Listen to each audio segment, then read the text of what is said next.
Assalamualaikum warahmatullahi wabarakatuh. Baiklah anak ibu semuanya, selamat pagi. Mudah-mudahan anak ibu dalam keadaan sehat walafiat, tetap semangat dan jaga kesehatan ya. Nah, tetap menjalankan protokol kesehatan COVID-19, memakai masker, cuci tangan, kemudian dan jaga jarak. Baiklah anak ibu semuanya, pada kesempatan ini, pada pagi ini bertemu lagi dengan ibu. Anak ibu semuanya kelas 9 sudah kenal dengan ibu, namun baiklah pada profil ini ibu adalah guru sains, guru IPA, nama ibu Yesi Spita Dewi. Nah, anak ibu sudah kenal semuanya. Kita mulai saja pembelajaran kita pada pagi ini. Baiklah, materi yang kita pelajari pada pagi ini adalah listrik statis ya. Nah, listrik statis yang diawali dengan tentu kita harus paham dulu apa itu konsep listrik statis. Nah, untuk memahami konsep listrik statis, adapun tujuan pembelajaran kita pada pagi ini, anak ibu nanti mampu menjelaskan konsep listrik statis ini yang terjadi dalam kehidupan sehari-hari.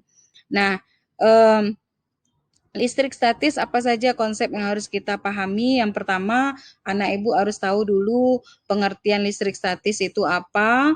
Kemudian setiap benda itu dia memiliki muatan, kemudian benda itu digosok apa yang terjadi. Nah, yang pertama itu pengertian listrik statis. Nah, listrik statis itu adalah muatan listrik yang diam pada suatu benda. Disebut juga listrik statis ini adalah listrik yang muatannya tidak mengalir. Nah, kemudian setiap benda itu dia memiliki dua muatan. Ada muatan positif, kemudian ada muatan negatif.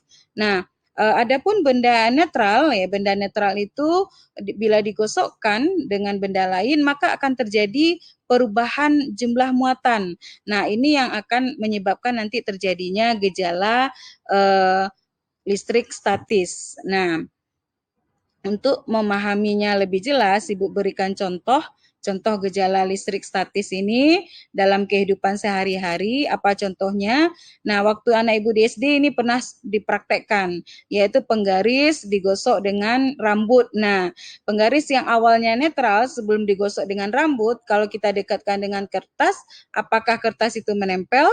Ternyata tidak. Nah, sekarang penggaris digosok dengan rambut. Kemudian setelah digosok dengan rambut, kemudian didekatkan dengan sobekan kertas. Nah, apa yang terjadi? Nah, ternyata kertas tadi menempel pada penggaris. Nah, mengapa ini bisa terjadi? Nah, ini yang akan kita pelajari. Nah, dari manakah penggaris ini memiliki muatan? Nah, mengapa kertas tadi bisa apakah kertas tadi menempel selamanya pada penggaris? Nah, nanti anak ibu bisa mempraktekkannya di rumah masing-masing. Nah, ternyata anak ibu pasti nanti setelah dipraktekkan kertas itu hanya sementara berada di penggaris, kemudian dia akan lepas. Nah, inilah yang dikatakan dengan listrik statis, yaitu muatan yang listrik yang diam sementara pada suatu benda. Nah, kemudian untuk mempelajari benda netral ini kita harus paham dulu struktur atom. Nah, apa itu struktur atom? Nah, Anda Ibu perhatikan gambar yang ada pada slide Ibu ini. Nah, ini struktur atom itu ada kulit atom, kemudian ada inti atom. Nah, kulit atom ini, Anda Ibu perhatikan, yang ini yang berwarna hijau ini yang berada adalah pada kulit atom. Nah, yang berwarna hijau ini adalah muatan negatif yang disebut dengan elektron. Nah, sedangkan yang berada di dalam inti atom, itu ada dua muatan, yaitu muatan positif yang berwarna merah, kemudian yang berwarna putih itu tidak bermuatan disebut dengan neutron. Nah, proton dan neutron ini dia berada di dalam inti atom. Dia memiliki ikatan yang sangat kuat. Nah, sementara elektron berada di kulit atom. Nah, coba anak ibu mungkin sedikit bingung. Nah, atom ini seperti mungkin anak ibu pernah makan kacang atom. Nah, kacang atom itu kan ada kulitnya, ada kacangnya di dalamnya. Nah, kira-kira kalau kacang atom ini kita gosok dengan benda lain, nah kira-kira yang duluan pecah itu apakah kulitnya atau kacangnya? Nah, ternyata yang duluan pecah itu adalah kulitnya. Nah, jadi kalau benda digosok dengan benda lain, maka yang akan lepas duluan muatannya adalah muatan elektron. Nah, Untuk itu, anak ibu akan ibu kasih perbedaan nanti apa itu yang dikatakan benda netral, kapan benda itu dikatakan netral, kapan benda itu bermuatan negatif, dan kapan benda itu bermuatan positif. Nah, benda dikatakan netral, nah apabila elektronnya, jumlah elektronnya sama dengan jumlah protonnya. Nah, seperti pada gambar ibu ini, elektronnya berjumlah 2, protonnya juga 2. Nah, ini dikatakan bendanya bersifat netral. Kemudian benda bermuatan negatif. Nah, benda bermuatan negatif ini jumlah elektronnya lebih banyak daripada protonnya. Nah, yang disebut juga dengan kelebihan elektron. Nah, benda bermuatan negatif ini disebut juga benda yang kelebihan elektron. Sedangkan benda yang bermuatan positif, benda yang bermuatan positif ini elektronnya cuma 1, nah protonnya cuma 2. Nah, ternyata elektronnya sedikit daripada proton atau yang disebut juga dengan kekurangan elektron. Nah, ini yang dikatakan benda bermuatan positif. Nah, untuk lebih memahaminya lagi, kita masuk pada yang selanjutnya adalah interaksi muatan listrik. Nah, interaksi muatan listrik ini jika ada dua buah benda bermuatan, satu muatan positif, satu lagi muatan positif, atau proton dengan proton kita dekatkan, gaya apa yang akan terjadi? Nanti akan terjadi gaya tolak menolak.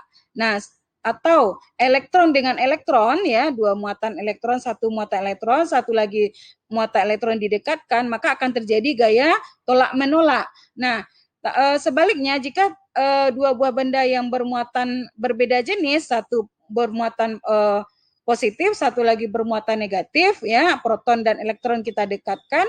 Nah, apa yang terjadi? Nah, terjadi gaya tarik menarik. Nah, jadi intinya konsepnya di sini interaksi muatan listrik ini kalau dua buah benda bermuatan listrik itu sejenis kita dekatkan, maka akan terjadi gaya tolak menolak.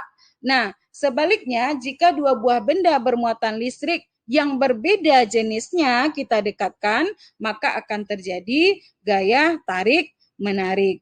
Nah, mungkin pada kesempatan ini hanya ini yang bisa Ibu sampaikan. Mudah-mudahan anak Ibu bisa paham dengan konsep listrik statis ini. Nanti Ibu akan berikan latihan soal dan nanti anak Ibu juga bisa mempraktekkan seperti penggaris tadi yang digosok dengan rambut, apa yang terjadi, apakah benar penggaris itu hanya sementara saja di penggaris atau selamanya, nanti boleh anak Ibu praktekkan di rumahnya masing-masing. Nah, sekian saja. Mudah-mudahan pembelajaran ini bisa dipahami dan dimengerti. Kalau ada pertanyaan nanti anak Ibu boleh menchat Ibu lewat WA. Silahkan ya anak Ibu, mudah-mudahan pelajaran ini hari ini paham. Baiklah, Ibu akhiri dengan mengucapkan hamdalah, alhamdulillahirabbil alamin. Assalamualaikum warahmatullahi wabarakatuh.